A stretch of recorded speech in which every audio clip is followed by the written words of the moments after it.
Mapagpalang araw po sa inyong lahat. Ngayon po ay araw ng Martes, ika-14 ng Hulyo. Pakinggan po natin ngayon ang mabuting balita ng Panginoon. Pagbasa mula sa aklat ni Propeta Isayas. Nang kapanahunan ni Akas na anak ni Jotam at apo naman ni Uzzias na hari ng Huda, ang Jerusalem ay sinalakay ni Rezin, hari ng Syria, at ni Peka, anak ni Remalias, hari ng Israel, ngunit hindi sila nagtagumpay. Nakaabot sa sambahayan ni David ang balitang nagkasundo na ang Syria at ang Israel, kaya't ang hari, gayon din ang buong bayan, ay nanginig sa takot na animoy mga punong kahoy na inuugoy ng hangin. Sinabi ng Panginoon kay Isayas, "Isama mo ang iyong anak na si Sear-Asub at salubungin ninyo si Akas. Matatagpuan ninyo siya sa may dulo ng padaluyan ng tubig mula sa tipunan ng tubig sa itaas, sa daang patungo sa bilaran ng damit. Ganito ang sabihin mo sa kanya, humanda ka, pumanatag ka at huwag matakot. Huwag masisira ang loob mo dahil sa nag-aalab na puot ni Rezin ng Syria at ng anak ni Remalias. Ang dalawang iyan ay parang dalawang kahoy na umuusok ngunit di nagdidingas.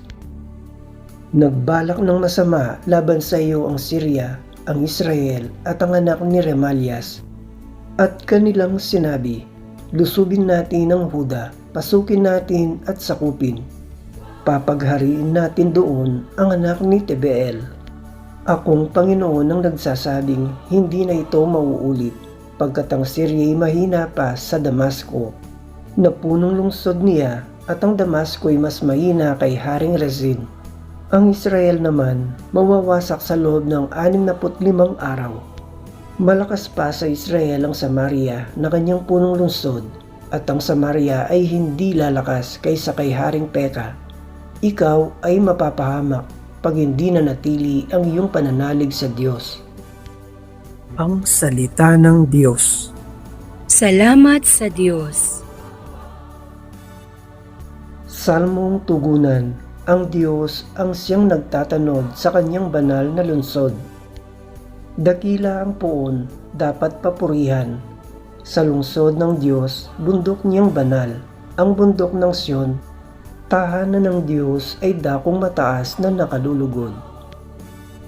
Ang Diyos ang siyang nagtatanod sa kanyang banal na lungsod. Bundok sa hilaga, nagalakang dulot, sa lahat ng bansa nitong sansinukob. Sa piling ng Diyos ligtas ang sinuman, sa loob ng muog ng banal na bayan. Ang Diyos ang siyang nagtatanod sa kanyang banal na lungsod. Itong mga hari ay nagtipon-tipon upang sumalakay sa bundok ng Sion. Sila ay nagulat nang ito'y mamasdan. Pawang nagsitakas at nahintakutan.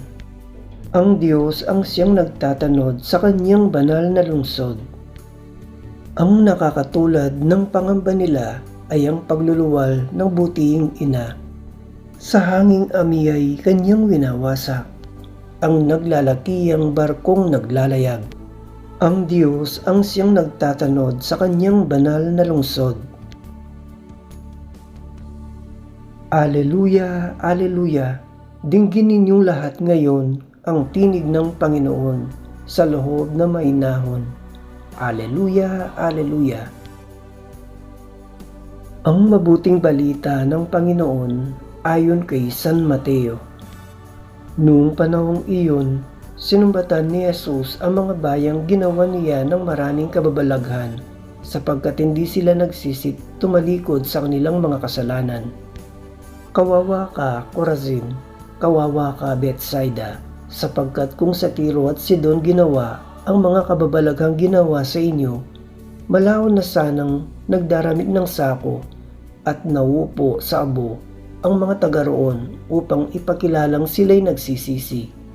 Ngunit sinasabi ko sa inyo, sa araw ng paghukom ay higit na mabigat ang sasapitin ninyo kaysa sasapitin ng mga taga Tiro at taga Sidon. At ikaw, Capernaum, ibig mong mataas hanggang sa langit. Ibabagsak ka sa Hades, sapagkat kung sa Sodoma ginawa ang mga kababalaghang ginawa rito sa inyo, sana'y nanatili pa ito hanggang ngayon. Ngunit sinasabi ko sa inyo, sa araw ng paghukom ay higit na mabigat ang ipaparusa sa inyo kaysa dinanas ng Sodoma. Ang mabuting balita ng Panginoon. Pinupuri ka namin, Panginoong Hesukristo.